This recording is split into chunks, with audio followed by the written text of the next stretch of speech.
BBC Afaan Oromooti. Nu waliin tura.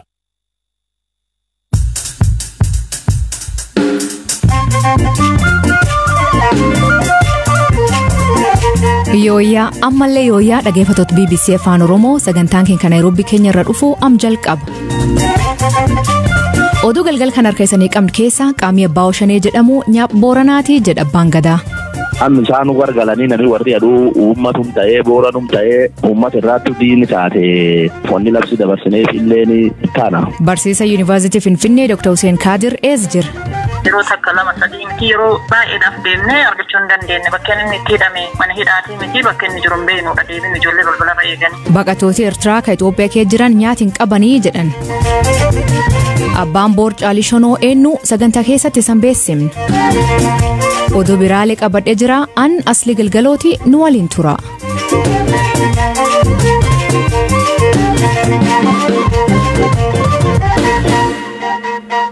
Abbaan gada Booranaa Kura Jaarsoo qaamii abbaa Oshanee jedhamu nyaap Booranaati jedhe labsi. Abbaa'uun kan waggaa dheeraa naannoo Booranaa kee turtee am jijjiiramtee hammaachaa dhuftee jedhan. Torbaan dabree jaaroleen gabra Booranaa miidha isaan uummata irratti hojjetan ibsanii kaayyoon isaan bosona kee jiraataniif hin jirtu jedhanii akka of keessa haasan murteessan. Labsiin kun maanii jedhee abbaa gadaa Kura Jaarsoo gaafadhe. Akkasuma ijoolleen tuni Booran ijeessuu jetti. Namni sila qabsoo uummataatiif baay'ee deebi'ee uummata irraa qabsaa'ee uummata ijeessuu hin qabu. Warri Booran nama jaba Booranni qabu qaroo Booranni qabu jaarsa jaartii nama lakkifti hin qabdu. Eegama dhiyoo daa'ima ijoollee horiitis daa'ima nama ganna 12 aanaa yeroo gamdareejjiin keessatti ijjeeftee fanniftee mukaatti. Eegi isii namni sadarkaa kan dhaqqabdeetti hin jette nyaata keessanii diina keessanii firra dhowwaan hojjetu. Namni hedduun maqaa shanee kan hin beekaa ammoo shaneen faatii eenyu hin beekanii yoo nu beeksifteetti shaneen eenyu qaama akkamii? Shaneen tunin isiin abaa'oo yookaan OLF warri jedhan suni qaamni amma gurmaa'eetti hin jiru kun bifa abaa'oo duraanillee hin qabu. Abaa'oon dura suni warra gaafa wayyaaneen barcuma qabatte uummata Oromootiif falmuuf mirga uummata Oromoo falmuuf alaabba'e. Eegi sun immoo eegi Dr. Abiyyi dhufeetti hin jedhe gala jedhanii simatamanii warri Eertira jirulleen hin gale. Abaa'oon as fidda Oromiyaa as golboo jirtulleen gala jedhanii simatanii turani. Duub galtaan hin taane karaa golboo tuni galichi hin taane ammallee danqarumaa deebise. Isiin duuba qabsoo kalee baatee fi lakkiftee uummata kalee alaa baatee fi lakkiftee namni isiin haatu uummata taa'e. Oromoon amma yoo bilisummaa Oromoo barbaadan Oromoon amma namni Itoophiyaa harka qabu biyyi Itoophiyaa jedhamtan bulchuu jiru ilma Oromooti Tigiree mana TPLF tamadhuu jiran tana. Waan namni amma jiruuf hin beeknu duuba qabsoo warraatu warri amma warra TPLF jedhan kana waliin hariiroo qabanii walitti hidhata qabanii Tigireen achi keessatti siyaasa keessatti hojjettee warra mata jijjiirtee Oromoo gargalchitee akka Oromoon tuni tokko hin taane Oromoon diigamtu waan kana siyaasa irratti hojjetanii turan. Siyaasi warraalleen ka duriitiin akkasi duub galaa isaa dandamnee nuun abbootii gadaa jaarroleen Booranaa golboo sullee cufitti dhaqanii galaa isaa dhaqanii dadhabanii waan warri al jiruuf hin beeknu haayoo warri amma jiruuf hin beeknu. Miidhaa akkamii Booran irraan geette? Booran keessa yoo yaatu horii ufumaanii horii Booranaa ufumaan qalattee nyaatti. Niitii Booranaa dhiirsi bira baaftee birrabti. Dubri Booranaa dubri gammee ta'a aadaan Booranaa ittiin dhiyaanne hin gudeeddi.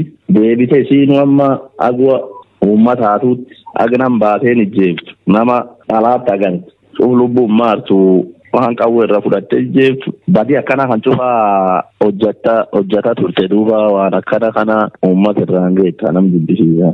Dhaamsi kunin yoo abbaa gadaa irra dhufe dhaamsi akka malee ulfaata dhaamsi guddoo ulfin qabu. Labsi kunin miidha isaan uummata irraan ga'an moo dhiibba mootummaa? Miidha isaan uummata irraan ga'an duri akkasuma qaamni warri barbaadu ka warri ijjeessu qaama mootummaa kacaasa mootummaa yookaan poolisii mootummaa raayyaattis biyya warra kan waraananii. Amma isaan gargalanii namni warri aduu uummatum ta'ee booranum ta'ee uummata irraatti diini taate fonni labsi dabarsineef illee ni tana. Ammaan tana dubbitan irraa labsi kanirraa waraanaan moo maantu godhama? waraananii firra dhowwuu jiran ardaa cufeessaa maddi cufeessaatti firra dhowwuu jiran. Galatoom. Jenni shooriyoon.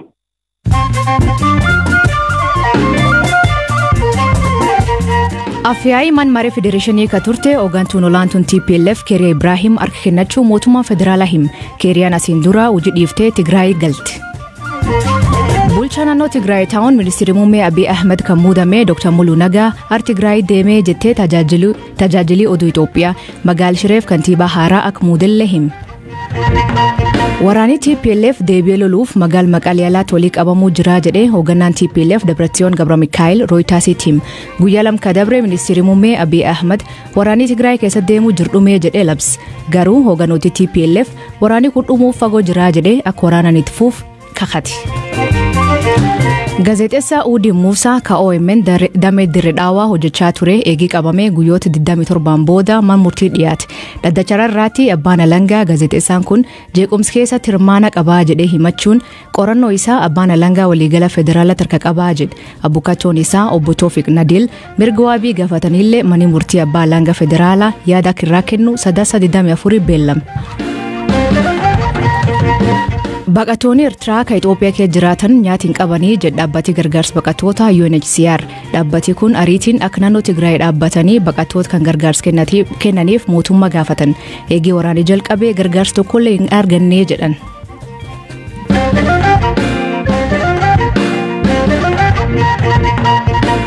Roobi dabree mani murtii aan magaal Lagaxaafoo Lagdaadhii mirga waabiin akka gadhiifaman kan murteessee barsiisa Yuunivarsiitii Finfinnee Dr. Hussein Kaadir gadin dhiifamne.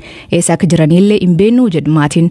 Dr. Hussein Kaadir miseensa Koongireesii Federaalaa Oromoo yoo ta'an paatichi waa'ee isaanii boodii filannoo biyyaalessaa iyyachuu himan. Baqqalaa Toomat dabalataan isaniitti hima. Walumaa galatti erga baalirraa ol dhufe bultii 26 gahee jira har'a. Qaamaan hin arganneeni yeroo lama mana murtiitti arganneeni san booda bakka inni jiru hin beeknu arginee nyaata finnee fi uffata finnee fi hin beeknu. Yeroo takka 2-3 miti yeroo baay'eedhaaf deemnee argachuu hin dandeenye. Bakka inni itti hidhame naannoo 6 kiiloo sanii naannoon sun ammoo mana hidhaatii miti.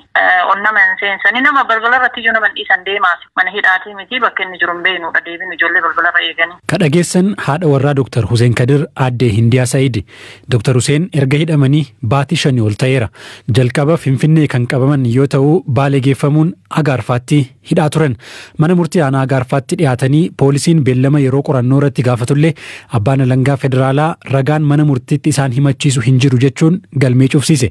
Haa ta'u malee poolisiin Oromiyaa gara Finfinneetti fiduun roobii darbe yeroo lammataaf mana murtii magaalaa Lagaxaafoo Lagadaadhiitti dhiyeesse guyyoota qorannoo dabalataa 14 irratti gaafate.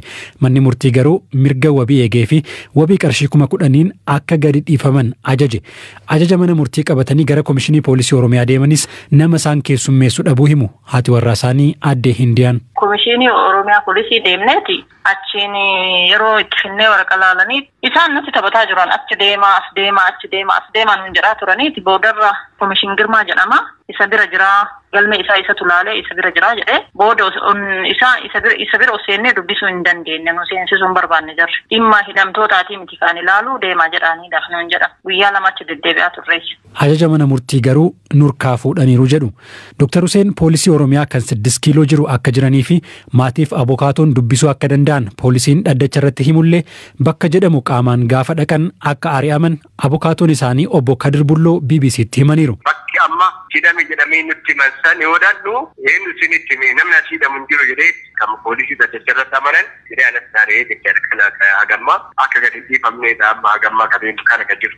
Afaan seeraatiin guyyaa manni murtii ajajame kaase daqiiqaa san ajajni isaan ga'e kaaseeti nama kana hidhanii kaa'uun seeraanaadha. Jechaan kana maal mul'isa qaamni seera kabajaan jiru jechuudha. Kun ammoo kaayyoo mootummaan itti fakkaatu mana murtiitti deemnee jechuu qofa amma carraan qabu kan. Dr. Hussein Kadir miseensa Koongireesii Federaalawaa Oromooti. Hoogganaa waajjira paartichaa akka ta'an obbo Xiruuna Gamtaa dhimma Dr. Hussein hordofaa jiraachuu fi boordii filannoo biyyaalessaatti illee iyyachuu dubbatu. Wanti kun waanuma akkuma barsiifataatti waanuma jirudha. Akka obbo Anwaar Faanii qindeessaa koree KFO godina Harargee bahaa hidhanii manni murtii gad lakkisee ishee jarri poolisoonni immoo kan lakkisuu didan haaluma barsiifataatiin kan Dr. Hussein akkuma kanaan itti fufaniiruuti jechuu barbaadeetan. Boordii filannoo biyyaalessaatii fi iyyatallee barreessineerra. Egaa amma gara torban 3 ta'eera kadhaan erga barreessinee waa tokko deebii hin arganne waa tokko itti himne. Amma dura koomishiniin mirgoota namoomaa Itoophiyaa dhimma namoota naannoo Oromiyaatti mirgi wabii eegamee fi gadi hin dhiifamne irratti yaaddoo akka qabu himee ture. Dr. Hussein Kadiree fi obbo Lidatu Ayyaaleew namoota koomishinichi maqaa dhahee keessa jiru. Dhimma kanarratti koomishinara itti aanaa poolisii Oromiyaa Koomishinar Girmaa Galaan akkasumas hoogganaa itti aanaa mana hojii abbaa alangaa Oromiyaa obbo Taaddasaa Nuguseef irra deddeebiin bilbillus deebii argachuu hin dandeenye.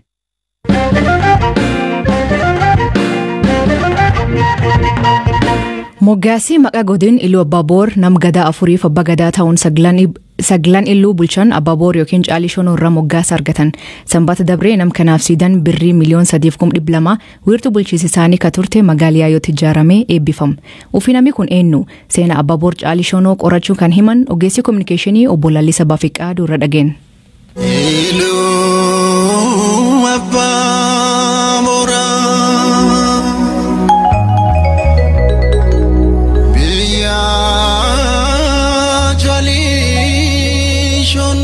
Abbaaboor Caalii Shoonoo bara 1796 kan isaan dhalatanii aanaa Yaayyoo ganda Jami Shoonoo jedhamtu kana keessatti kan isaan dhalatanii maqaan ijoollummaa isaanii immoo Ginnoo jedhama ture. Ginnoon ijoollummaa isaatti kaasee collee waan tureef guluffii fardaatiin nama beekamaa waan tureef gurguddatee nama naa ta'aa jedhanii abbaan Caalii Qilxuun jechuudha ilma isaaniitiin Caalii jedhanii waamanii maqaan Caalii jedhu immoo Oromoota naannoo godina Iluu Abbaaboor keessatti ammallee Abbaaboor jedhameetu kan inni waamamu maqaan isaa jechuudha. Kanaaf Abbaaboor Caalii Shoonoo Oromoota Abbaaboor qomoo warra salganii keessaa qomoo warra Kaaddeessooti. Abbaaboor gootummaadhaan kan beekamanii fi siidaan isaanii keessumaayyuu godina Iluu Abbaaboor aanaa Yaayyootti akka dhaabatu kan taasise inni guddaan sanyiiwwan Oromoo warra Iluu salgan godina kana keessatti jiran salgan Yaayyoo 8 Cooraa 7 Buunnoo 6 Noonnoo 5 Urrumoo 4 Mattuu 3 Dooranni 2 Suphee fi tokkoon buree kana walitti qabanii balbala keessumaayyuu caffee aanaa Yaayyoo dirree abbaa alangaa jedhamuttiin teessota caffee 45 of keessaa qaban bakka dirree abbaa alangaa jedhamutti sirna gadaa bara 1842 hanga 1874 kan gaggeessaa turanidha. Gadaa kana yeroo 32 gaggeessan akka jira akkuma beekamu baalliin gadaa kan inni kennamu waggaa 8 ture kan isaanii amassaan 4 keessatti waggaa 32 akka gaggeessan kan jarraa godhe lolli naannoo daangaa isaaniitiin wal qabatee isaanitti dhufaa ture irraa ka'ee fi waraana irratti ajajummaadhaan nama hojii guddaa hojjetaa turan waan ta'eef hawaasa warra salgan Iluu kana bukkeetti fudhatamummaa guddaa waan qabaniif Caalii Shoonoo Qilxuu kana akka isaan deebi'anii isaan gaggeessanuuf uummatumatu carraa kennee fi isaan daangaa isaan gaggeessaa turan godina Iluu Abbaaboor ammaa guutummaa guutuutti Boonoo Beddellee guutummaa guutuutti fi godina Jimmaa keessaa aanaa Gumay jalatti kan bulaa jirtu Yaatiin dabalatee qubsuma bulchiinsaa Abbaaboor ta'eef kan inni isaan bulchaa turanii daangaa isaanii sirnaan nama kabachiifataa turedha. Kan si ajaa'ibu kaabiin isaanii lafa isaanitti awwaalaman maqaan isaa ganda Bachoo lafa jedhamudha kan inni jiru. Haa ta'u malee amma wanaa namni maqaan godina kanaan waamamu siidaan hin kaa'amneef kan jedhurraa ka'ee dhiyyuu hawaasni godina kanaa jaalala isaanirraa qaburraa ka'ee siidaan kun karaa miidhagaaf hawwataa ta'een gandura magaalaa Yaayyoo keessatti akka dhaabbatu ta'ee jira jechuudha.